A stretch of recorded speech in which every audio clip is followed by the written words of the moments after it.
سیدنا حسن بن علی رضی اللہ عنہ روایت کرتے ہیں کہ مجھے رسول اکرم صلی اللہ علیہ وآلہ وسلم نے کچھ کلمات سکھائے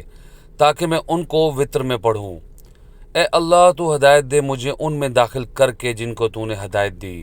اور عافیت دے مجھے ان میں شامل کر کے جن کو تو نے عافیت دی،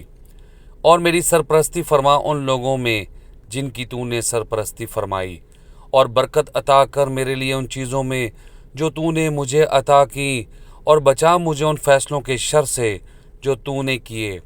اس لیے کہ تو ہی فیصلہ کرتا ہے اور تیرے فیصلے کے خلاف کوئی فیصلہ نہیں ہو سکتا۔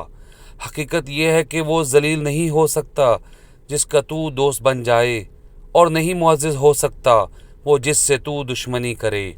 تو بہت بابرکت ہے اے ہمارے رب، اور نہایت بلند۔